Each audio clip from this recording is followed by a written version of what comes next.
do it. The people will tell you if you're going to get the job. It doesn't matter how much you want, how much you demand, what you promise. You cannot buy this seat, and this is what they're trying to tell you to do. Back up and let somebody who can get in there and do the people's business. But it's also... Yes, welcome back. This is embarrassing. Representative Kevin McCarthy has begun talks with Democrats about a deal to support a consensus candidate for Speaker or hold out from voting to ensure he needs to reach a lower threshold to lead the chamber. This is the fourth time he cannot succeed. Watching The View a few hours ago,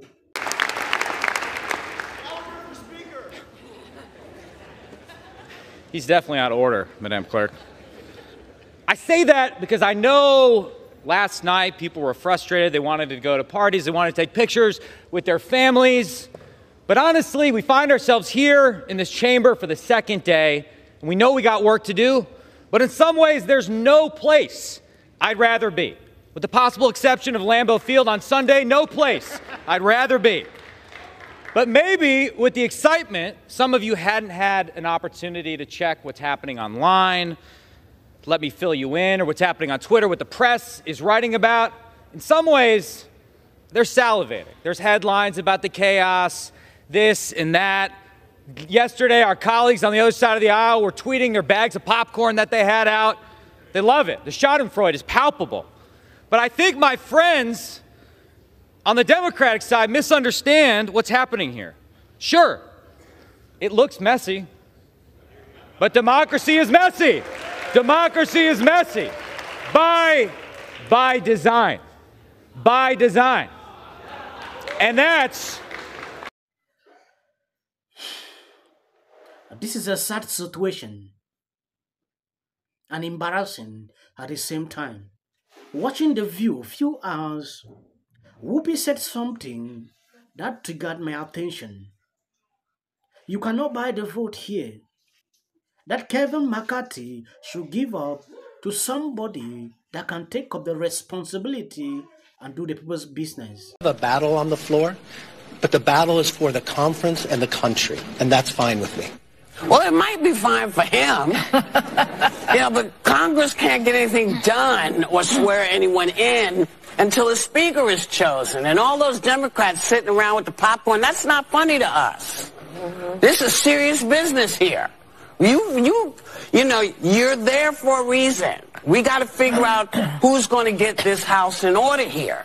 I had a little, what they call schadenfreude watching this. I sort of enjoyed that they're in such disarray because they deserve it. It was nice that they took a break from destroying the country and started to turn on each other. I was reading one time about turtles and apparently if you have turtles in an aquarium and then you don't feed them long enough, they will start to eat each other. Well, that's what's going on in Congress right now. In my entire life, I have never seen something like this before.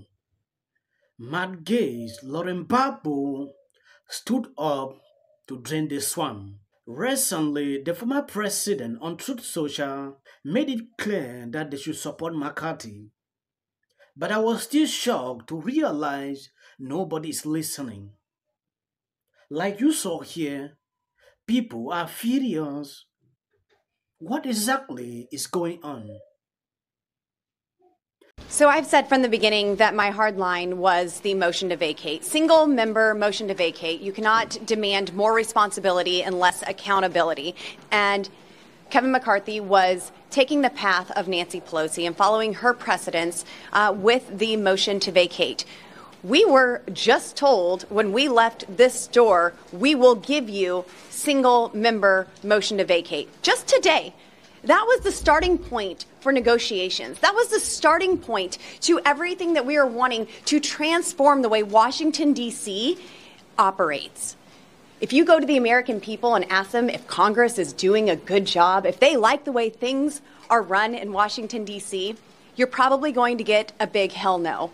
We want to change the way things are done here. We didn't offer up a personal wish list. We were told to provide lists of what members need to be seated on what committees.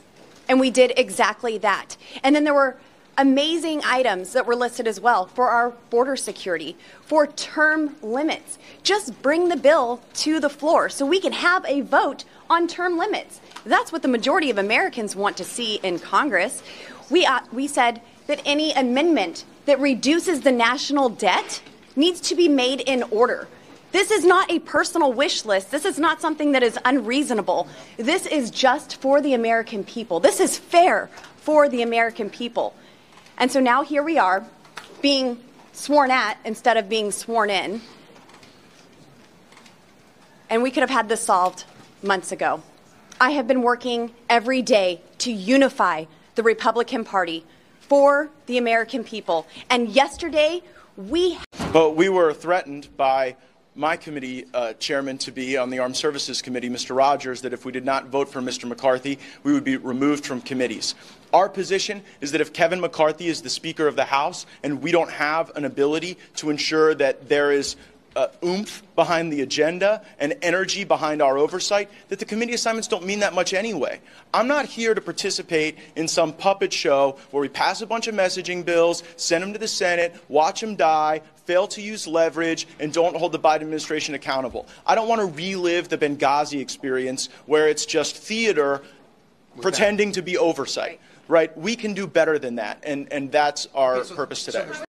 Yes, the former President Donald Trump on Wednesday made a direct appeal to House Republicans to support Representative Kevin McCarthy of California for Speaker after Mr. McCarthy lost 3 consecutive votes for the post amid a hard-right rebellion led by some of Mr. Trump's most loyal allies in Congress.